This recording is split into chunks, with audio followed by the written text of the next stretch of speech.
Hey y'all, Brandon Snyder here with Selling with the Snyder Group, and today I am in Katy, Texas, one of the top growing cities in the nation, and I am joined by Dave, your mortgage guy. .com.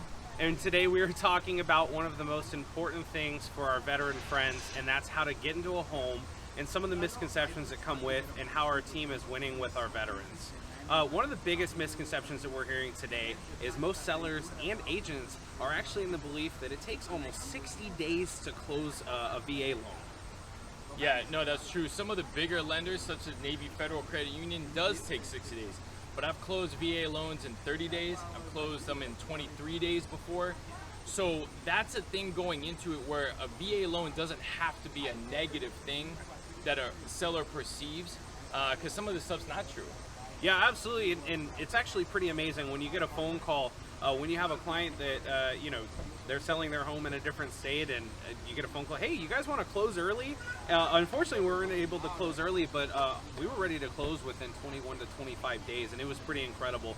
And it just shows to the power of who you're in business with really matters, especially when it comes to lenders. If Navy Federal or someone else is telling us 60 days and we can get it done in 30, that's the difference between getting an offer accepted or not. One of the other misconceptions is appraisals, and what happens with that. When you have an appraisal done and you're worried about, well, what if it doesn't appraise? There's a big misconception right now that, oh, well, if it doesn't appraise, I just don't get the house. You want to talk a little bit about that? Yeah, absolutely. Look, in a competitive market like it is right now, some people are having to pay over what a home will appraise for, okay?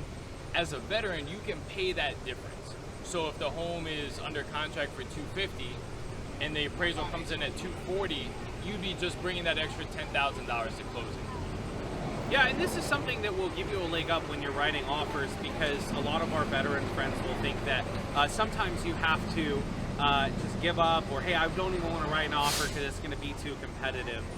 So we've talked a little bit about time frame, and we've talked a little bit about appraisal, but one of the things is closing costs. There's a lot of misconceptions about closing costs, especially for our first-time veterans, so we will talk a little about that. Yeah, absolutely. So two misconceptions, which is one, that the seller has a lot of additional closing costs if they accept a buyer's offer that's using a VA loan.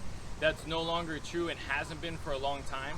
So every single transaction I can think of, the seller recently hasn't paid any closing costs, and it was fine. The other thing is this: as a veteran, it's no down payment, so it's a 0% down payment. That doesn't mean no money at closing. So you need to know going into making an offer how much money you need, and you need to work with an agent who's going to negotiate on your behalf to see if the seller will pay some closing costs, right? So many veterans think 0% means no money, and that's not the case.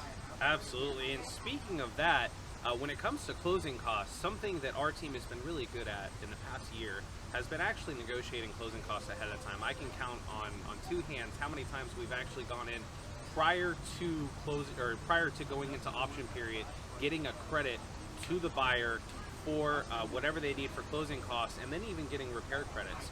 It's possible, it's something that's done quite often, but it takes a negotiator that's in your corner, that's going to put on the gloves and fight for you, and a lender that's willing to go that extra step.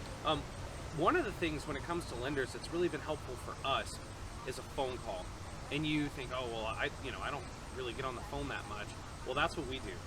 And I can tell you that 2 different deals have been saved by Dave getting on the phone and calling an agent ahead of time. Yeah, absolutely. Look, if your agent and or lender is not helping your offer get accepted, not selling them on you and the strength of you as a buyer, you're gonna lose out more times than not. Because if the listing agent doesn't understand VA loans, they assume it's automatically a negative, and that's not the case. Yeah, absolutely. I can say that that's one of the biggest factors for me, is knowing the strength. I'll call lenders when we're the listing agent. I'll call lenders because they don't call me. I'll call them and say, hey, what's the strength of this loan? If it's Quicken Loans, I'm a little scared. Rocket Mortgage, I'm a little bit scared. If I get a pre-approval across my desk from one of my trusted partners like Dave or someone else, I know immediately it's going to be a slam dunk and I don't have to worry about it. Absolutely. Well, folks, we're so glad that you joined us today. If you are looking for a home in the greater Houston area and you want to schedule a showing or talk to us about what your options are as a VA buyer or FHA or conventional, you can contact us directly below.